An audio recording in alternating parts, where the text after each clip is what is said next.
¿Listos? ¿Qué es COVID? ¿Qué es el COVID-19? Bueno, el COVID-19 es una enfermedad causada por un virus de tipo ARN.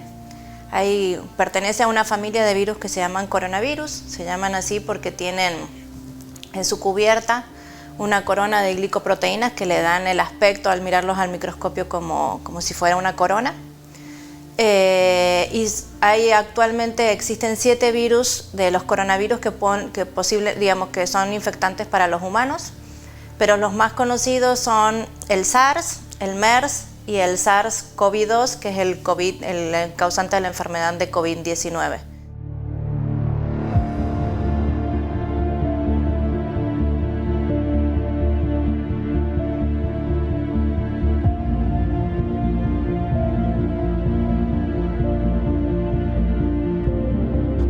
Coronavirus cases nationwide.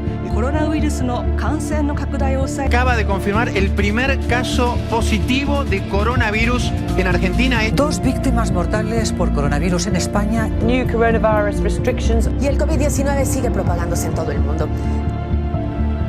El COVID-19 es un virus de alto grado de propagación. Se originó en China en diciembre del 2019 y se extendió por el mundo, siendo declarada como pandemia global por la Organización Mundial de la Salud el 11 de marzo del 2020. A continuación presentaremos testimoniales de personas que se contagiaron con este virus, así como la opinión de expertos en el campo médico y psicológico. Descubriremos los daños colaterales que conllevan el haber padecido esta enfermedad. Hola, mi nombre es Ainé. Hola, mi nombre es Ana Daniela García Salgado. Mi nombre es Mónica Flores Muñoz. Soy Norma La Madrid. Mi nombre es Sergio y tuve COVID-19.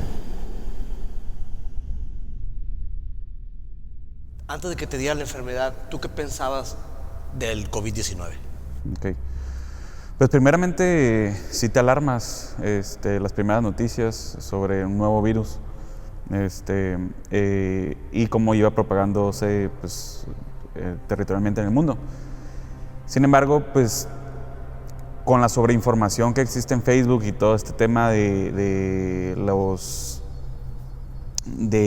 inventos del gobierno para controlar a la gente, bla, bla, bla, pues sí te hace dudar, ¿no? Y más porque al principio yo no sabía de nadie cercano a mí que realmente tuviera COVID. Ni familiares, ni amigos de amigos. Siempre era gente como que le dio a alguien, el primo de no sé quién, de bla, bla. Entonces, realmente, pues sí te hacía dudar. Bueno, inicié igual que creo que todos, enterándonos a través de las noticias y empezando a ver de qué se trataba. Empezando a buscar información, a leer, uno empieza por ahí por el periódico, después se da cuenta de veces de que el periódico, bueno, algunos periódicos tienen una información muy tendenciosa y a veces pues no es la más saludable de leer porque, no quiero decir que desinformen, pero a veces es... Al inicio yo creo que todos recordamos que había mucho pánico, ¿no? Y mucho miedo y a veces...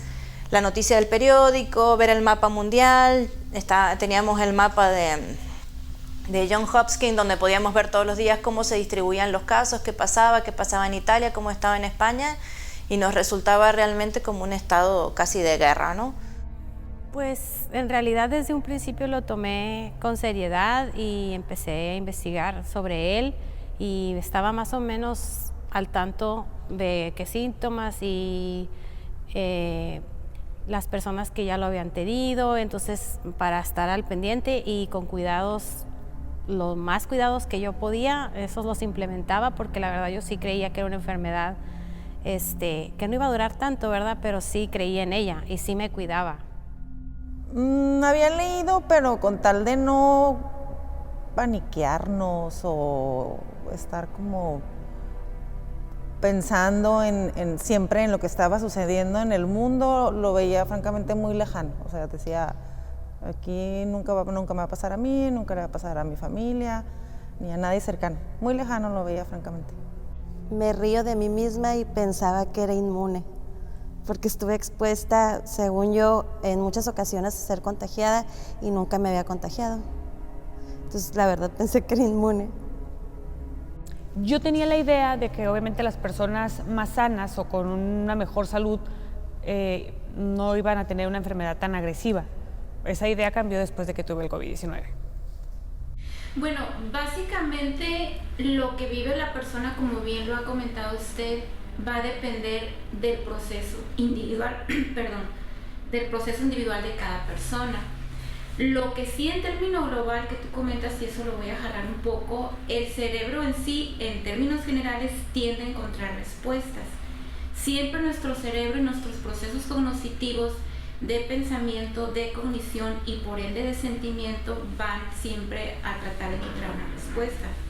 Ahora, antes de que la persona enferma, también comentas esa variable, y hay información en los medios, tal vez de boca a boca, etcétera, hay una situación de que la persona va a establecer pequeños cuadros mentales o pequeños bits de información. Estoy hablando del proceso neurológico más que nada biológico, ¿no? Para luego entender las emociones, las bases biológicas de la conducta. La persona, cada quien va a tratar de darle una respuesta y encontrar un sentido a la información que está obteniendo. Ese proceso es individual, es muy personal. Creo que es la palabra correcta, más que individual, de una persona se trata de personalizado, es decir, la persona per se, toda su estructura, su personalidad, su carácter, su temperamento, su historia de vida, su historia clínica, por decir, va a determinar o va a influir mucho en cómo acomoda esa información.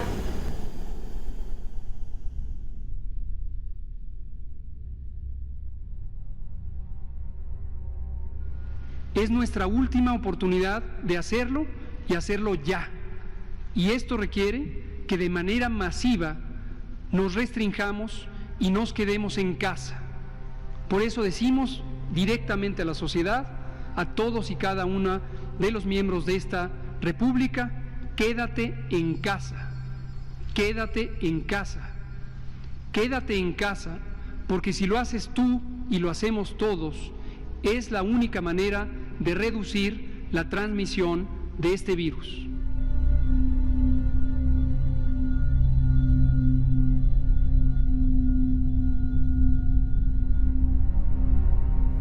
Con la información que estaba en el ambiente, en los medios de comunicación, ¿tú seguías los protocolos para evitar un contagio? En mi casa siempre tuve el tapete sanitizante, un sanitizante que por ahí nos consiguió un amigo bien super power, ¿no? Que se rebajaba con agua y era la planta de los pies, gel antibacterial al entrar, un spray Lysol si alguna persona iba a entrar o cada vez que entrábamos nosotros. Al principio solo éramos nosotros tres, no entraba nadie, de repente por ahí en ocasiones sí entraba alguna persona de nuestro círculo igual a sanitizarse y todo.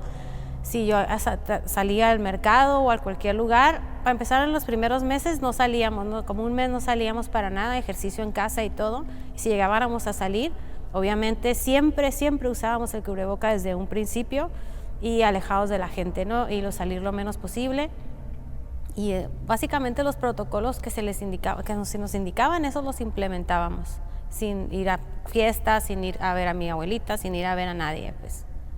Nosotros dejamos de salir durante 90 días. Literal, estuve en mi casa, solamente salíamos al mercado y una que otra vez subimos al carro a dar una vuelta en el carro. No tuvimos contacto con nadie de mi familia ni la familia de mi marido y estuvimos cuidándonos mucho, cubrebocas. Al principio también usamos guantes porque se tenía esa idea. Productos para sanitizar, no sé si esté bien dicho, porque creo que la palabra ni existe. Desinfectar, y sí estuvimos con muchos cuidados. A partir de julio empezamos a salir un poco a la calle con ciertos cuidados, ¿no? Y siempre usando cubreboca, la verdad, siempre tratando de tener la sana distancia, siempre pues teniendo mucho cuidado porque obviamente nadie yo creo que quiere enfermarse y yo no era la excepción. Desde un inicio estuve muy pendiente del protocolo que marcaban las autoridades y seguí absolutamente todos los protocolos, pero conforme fue pasando el tiempo me fui relajando, seguí los protocolos pero empecé a salir. Bueno, mi familia sí duramos fácil unos 3 meses encerrados, ¿no? Con todas las precauciones posibles.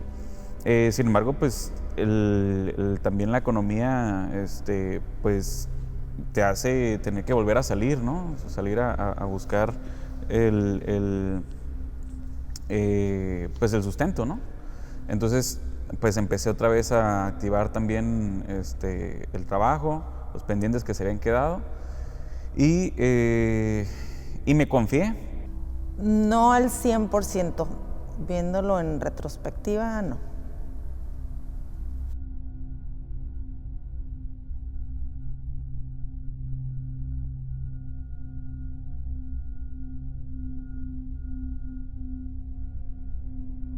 ¿Cómo crees que te contagiaste?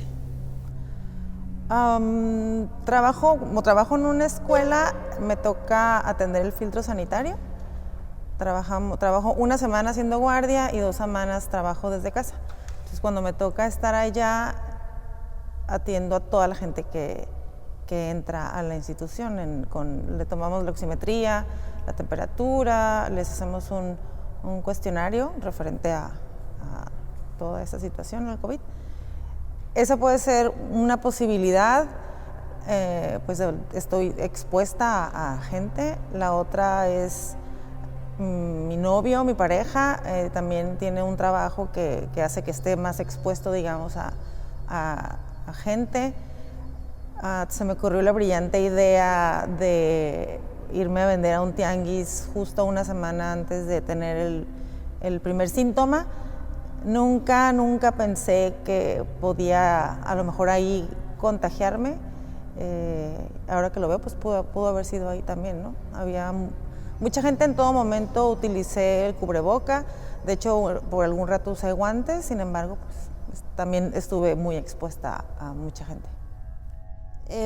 Bueno, en realidad lo tengo súper identificado y fue una situación un poco difícil familiar porque quien nos contagió fue mi hermano. Mi hermano trabaja en una institución pública, uno de mis hermanos, y pues no siguieron las indicaciones dentro de su lugar de trabajo. Se contagió primero su jefe y luego se contagió él.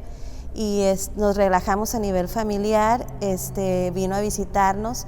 Y cuando vino, antes de irse, empezó con síntomas, justo un día antes, y pues al siguiente día que ya se regresó, empezó a sentirse mal, nos comunicó, y no sé si fue una cuestión psicológica, pero en cuanto se fue de casa, los que nos quedamos reunidos todavía, empezamos a sentirnos mal.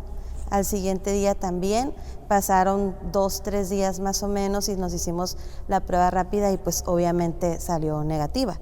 Pero al cabo de los días volvimos a hacer la prueba ya del hisopo y dimos positivo.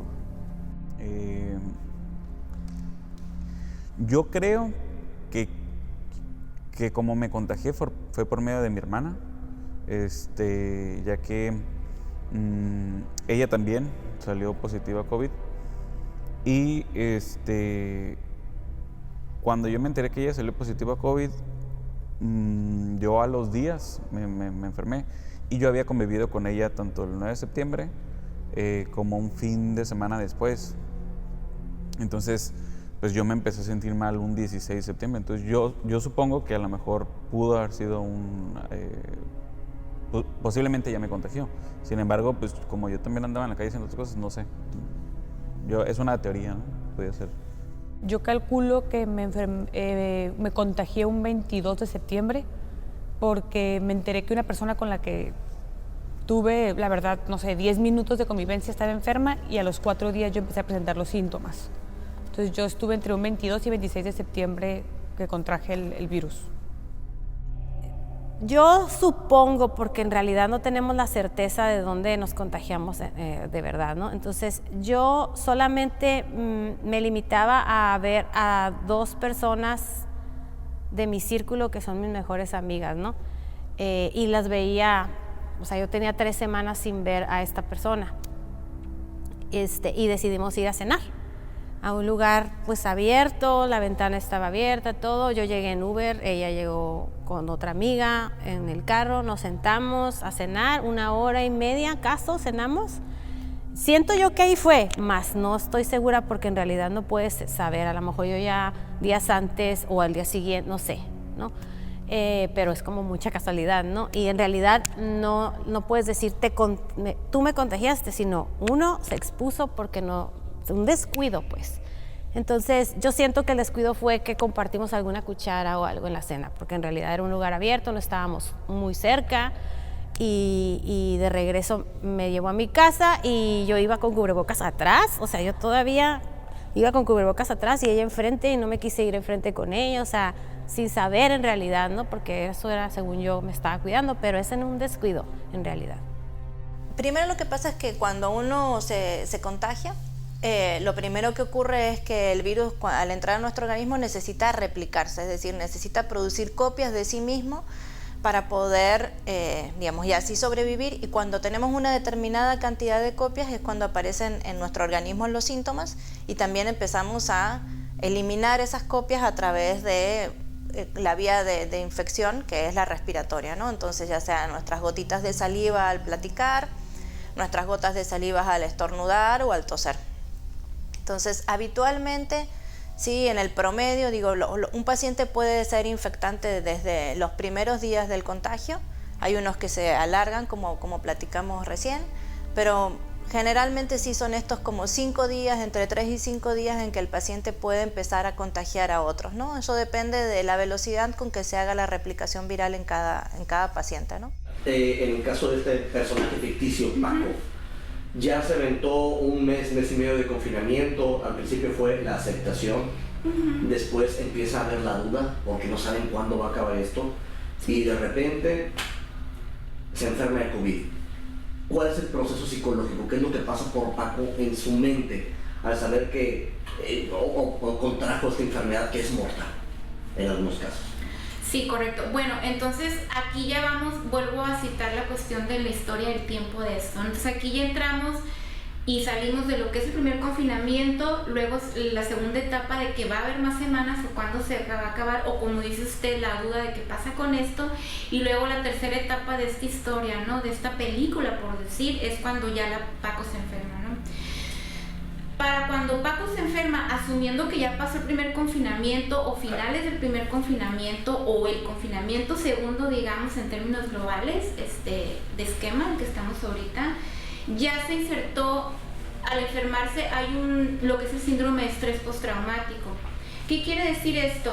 Que ya no es bueno, primero explico, el síndrome de estrés postraumático es una condición, pertenece a los trastornos mentales, pero no es en sí un trastorno mental, es una condición esperable, hasta cierto punto natural, incluso positiva, y es un proceso de adaptación. Por ejemplo, disculpe que te voy a mencionar los ejemplos. Por ejemplo, personas que han estado en situaciones de guerra, quemazones, temblores, maremotos, accidentes automovilísticos o de cualquier índole.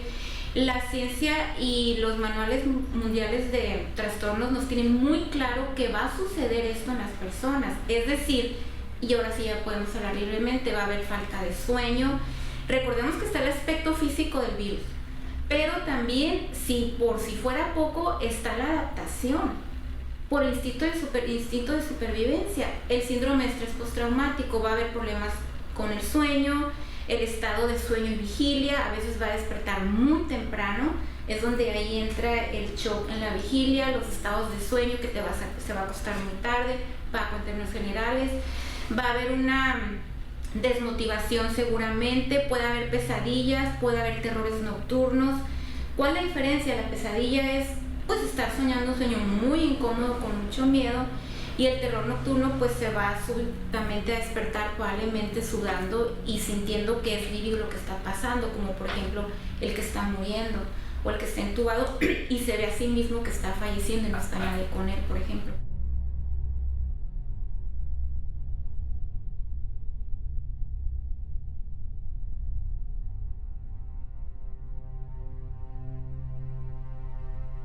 ¿Cuáles fueron tus síntomas al inicio del COVID?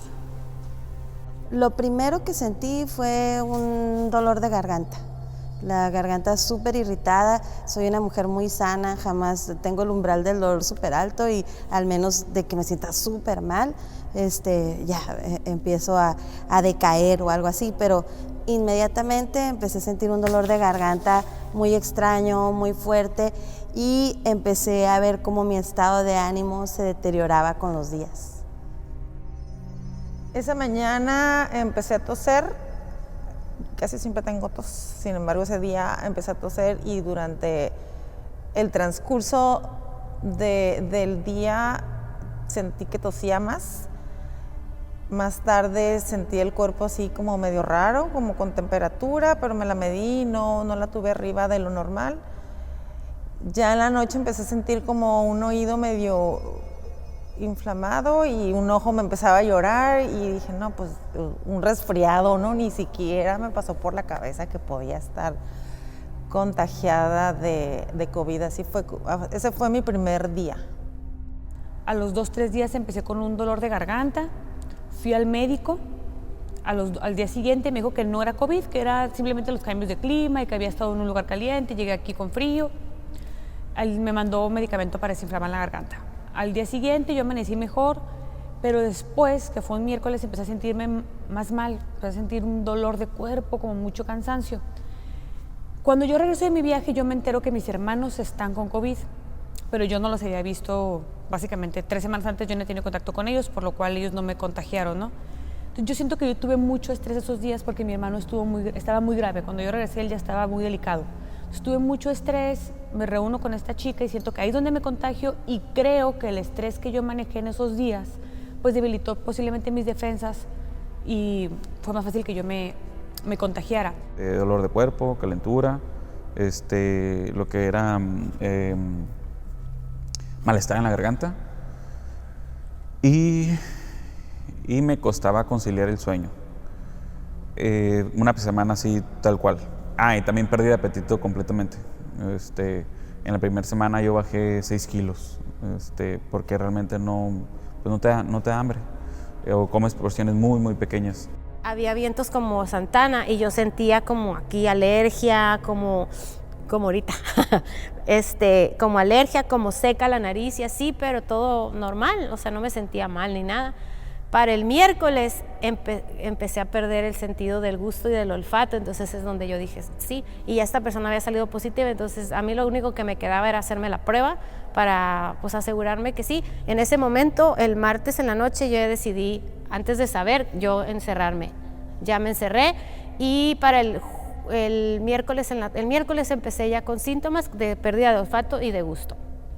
Si buscamos en la mayoría, digamos, de las páginas, ya sea de la Secretaría de Salud, de IMSS o de la Organización Mundial de la Salud o muchísima información, los síntomas se van a dividir como en 2 grandes grupos, los que son los síntomas mayores y los síntomas menores. Entonces, los síntomas mayores son los que son la fiebre, la cefalea o el dolor de cabeza, la tos, que generalmente suele ser la tos de tipo seca, y la dificultad respiratoria, pero la dificultad respiratoria, digamos, es parte del grupo de lo que se llama como un síntoma de riesgo, un síntoma de alarma, ¿no?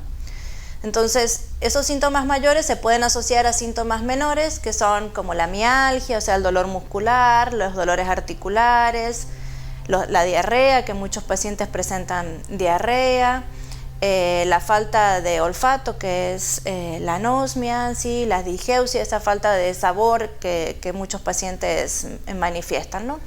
Y entonces la combinación de los síntomas mayores y los síntomas menores me da, digamos, un paciente que es un caso sospechoso, ¿no? Entonces, cuando yo tengo un caso sospechoso de un paciente que lleva 5 a 10 días con estos síntomas, lo que corresponde hacer ahí es las pruebas para confirmar ese caso de ese paciente, ¿no?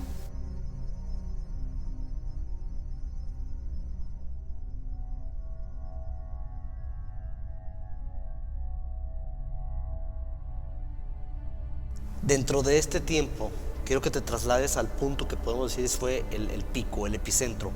El momento en el que tú te sentiste peor físicamente y psicológicamente, y descríbeme lo que pasó en ese día, esas horas. Ok. Pues como te comento, a partir de la primera semana que yo empecé con los síntomas, fue cuando ahora sí que el epicentro de mi enfermedad, donde me pegó muy duro, Terminé en el hospital porque pues ya oxigenaba 86, 87 de oxigenación. Entonces yo terminé en el hospital, me hicieron tomografías, vieron que tenía neumonía y ya fue cuando me vio el especialista, el neumólogo. Y pues había dos opciones, o quedarme internado o irme a mi casa, ¿no? Hubo un momento en el cual yo sí pensé ya dejarme internado porque pues yo no veía ninguna mejoría, entonces dije cualquier cosa que me ponga más grave, pues ya mínimo estoy aquí en el hospital. Sin embargo, pues mi familia me dijo que, y tanto el neumólogo como mi familia me dijeron que pues en casa iba a estar mucho más atendido, ¿no? Y tal vez si me internaba pues me iba a deprimir mucho más porque realmente iba a estar solo completamente. Entonces pues ya me fui a casa de mi hermana y durante esas más o menos como semana y media, 2 semanas, pues fue una experiencia que no le deseo absolutamente a nadie porque pues no puedes ni siquiera ir al baño sin fatigarte horrible y empezar a toser y empezar pues a sudar y sentir que pues que en cualquier momento te vas a ir.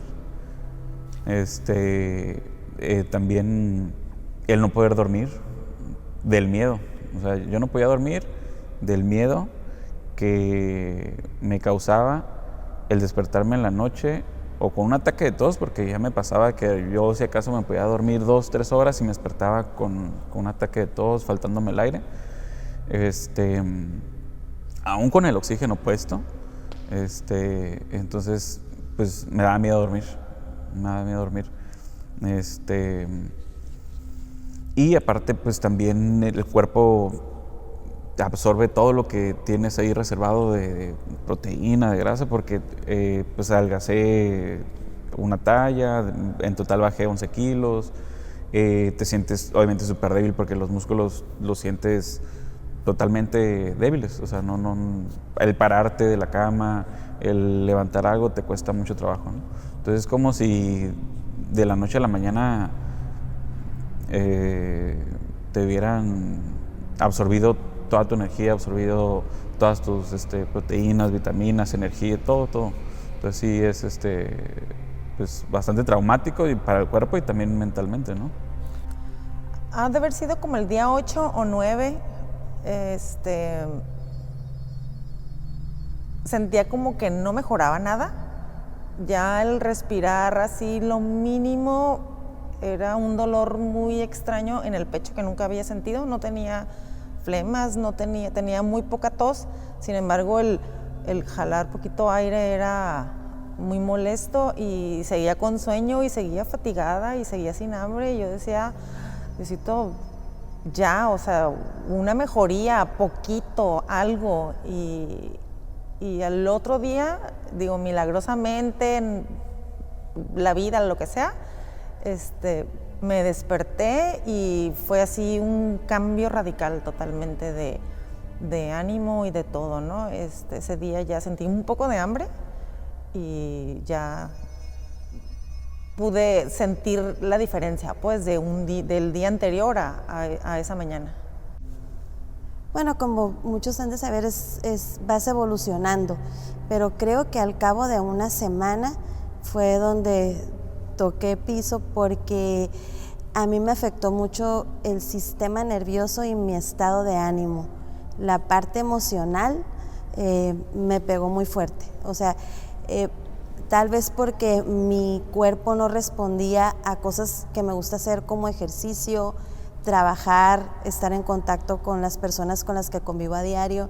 No tenía ánimo de seguir creando lo que hago, no tenía ánimo de comunicarme con absolutamente nadie, y eso me deprimió muchísimo. Aparte, y curiosamente, estuve confinada con mis papás. Y yo pues desde hace mucho tiempo soy independiente, entonces entré en una dinámica familiar que no tenía hace muchísimos años, o sea, estamos hablando de muchos años, entonces la convivencia, el ver a mis papás que día a día iban decayendo, al cabo de una semana 8 días más o menos fue cuando toqué fondo y duré como 3 o 4 días sin salir de una habitación, muy deprimida. Me estuve medicando, pero sí fue un momento en donde cuando llegué a la cúspide y logré de alguna forma estar más consciente de lo que estaba ocurriendo, dije, no, tengo que hacer algo, o sea, tengo que hacer algo con esta parte del proceso que estoy viviendo, porque efectivamente me estaba medicando puntualmente, pero la parte emocional la estaba dejando a un lado, o sea, no la estaba atendiendo ni le estaba poniendo atención. Fue como al 5.º día que empezaron los síntomas. Como yo no tenía síntomas de nada graves, no me recetaron ningún tipo de medicamento, porque pues no te dan medicamentos para los síntomas que estás presentando, más no un medicamento para curarte.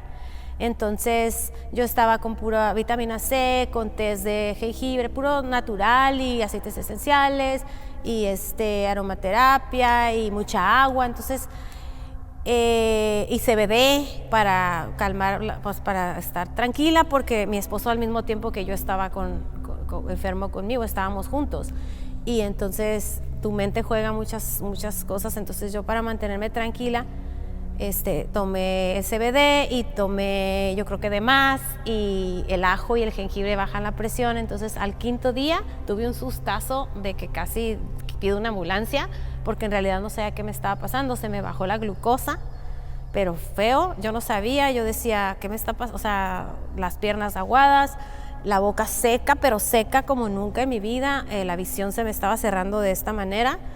Y pues teníamos un doctor que nos estaba atendiendo por WhatsApp y por teléfono, es un gran amigazo, saludos.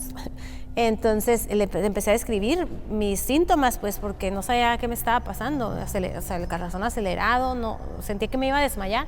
Ya me dijo, ¿qué sientes? Le digo, siento como la pálida, de la pálida feo, y me dice, es que la pálida, me dice, es cuando se te baja el azúcar y la presión, entonces necesitas algo dulce para restablecerte, y si en 15 minutos no se te pasa, entonces iban a tener que ir a emergencias. Y ese fue mi momento así como que bien horrible, pues que en realidad no sé si fue un síntoma del COVID o un síntoma de todas las cosas que me estaba tomando que me desbalancearon, ¿no? Duré 5 días sin poder probar alimento. Creo que fue como lo que me empeoró más. Yo recuerdo perfectamente que me la pasaba en un cuarto, obviamente aislada, dormida. Tenía muchísimas náuseas, mucho vómito. Yo nunca tuve calentura ni diarrea, que son algo común. Tuve mucho dolor de cuerpo, muchas náuseas, vómito, mucho cansancio. Un día me dormí a las 4 de la tarde y me desperté el día siguiente a las 9 de la mañana. Pero creo que lo más crítico fue los días que no pude comer, porque eso me mantenía muy débil.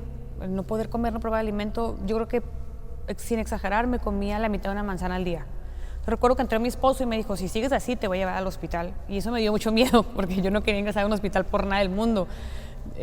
Porque me decía, es que no puedes estar sin comer, vomitando hasta el agua, bajé mucho de peso en esos días, cosa que ya recuperé. Pero en esos días se notaba muchísimo, el músculo me bajó mucho, se notaba mucho y me sentía como muy deprimida.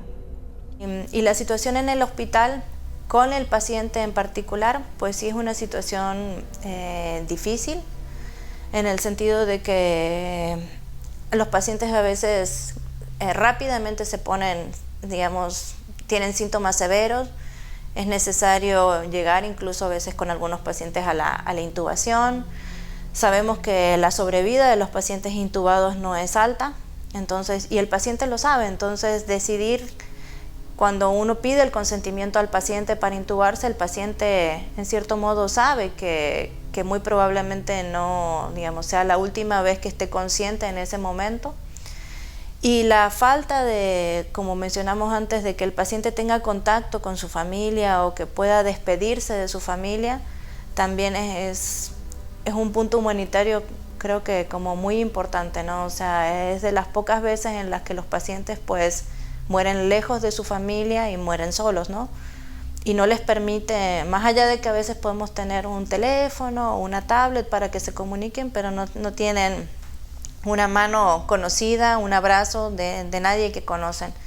Y esa creo que fue la parte, para mí, la parte más difícil de de la atención médica de este grupo de pacientes, ¿no? O sea, porque el paciente finalmente solo nos tiene al personal médico, a enfermería, que hace un gran apoyo, o sea, y que son un soporte pero fundamental en el tratamiento, porque son los que están con todos los pacientes todo el día, todo el tiempo, y al personal médico que ahí está, ¿no?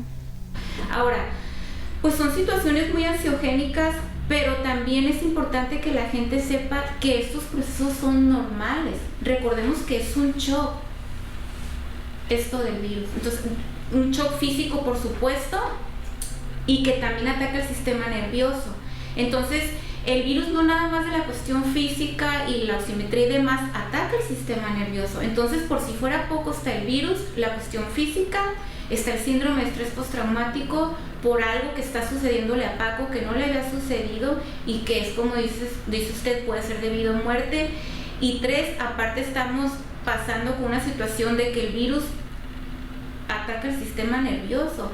Por eso genera tanta tristeza en la persona y tanta desolación y desmotivación, como dice usted, pues me voy a morir.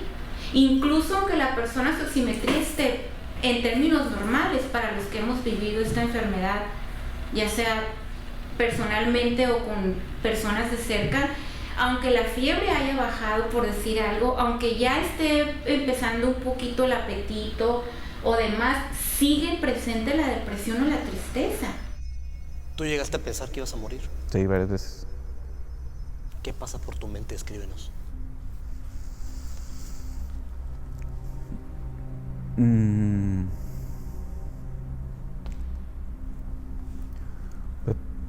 Pasan muchas cosas. Primeramente, mis hijas. Tengo 2 hijas.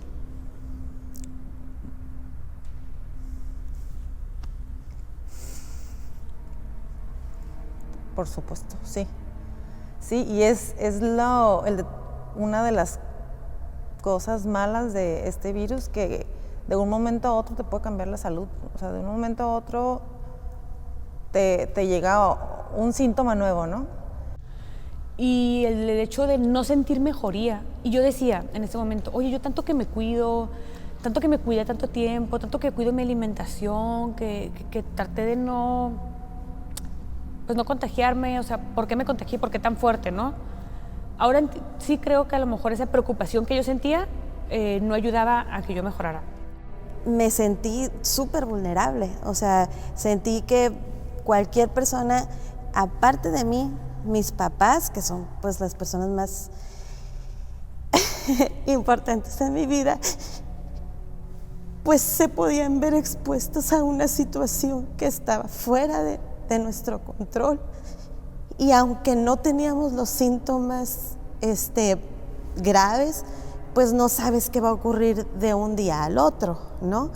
Entonces, eso te lleva a cambiar la perspectiva y tu forma de ver la vida. Piensas que pues, ya no los vas a volver a ver. Piensas en lo que les vas a dejar.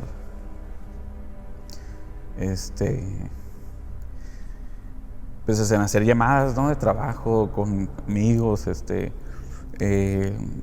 ciertas cosas legales, pues decirse que dejar ya todo en regla antes de que me pudiera pasar algo.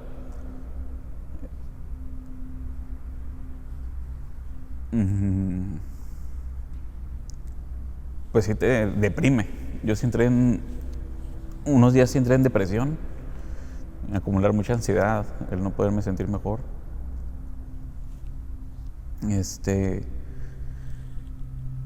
Pues básicamente eso, o sea, el pensar que te vas a ir y que hasta ahí llegó tu vida.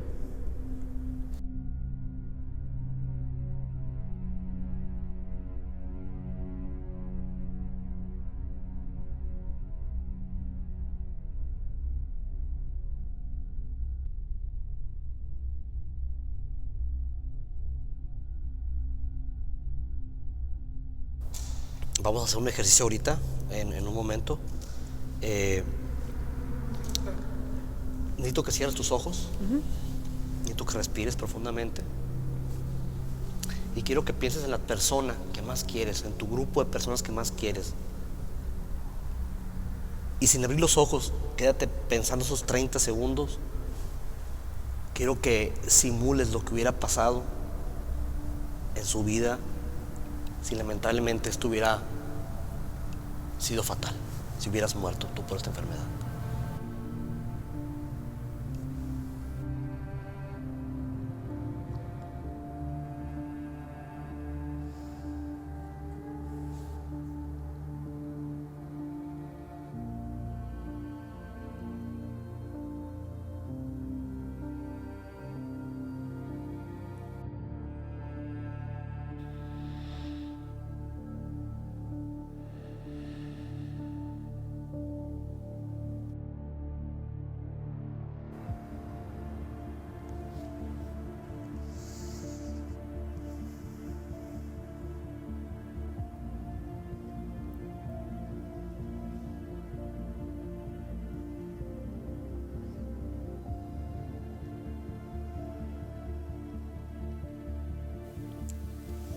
¿Qué le puedes decir a la gente que no cree todavía en COVID?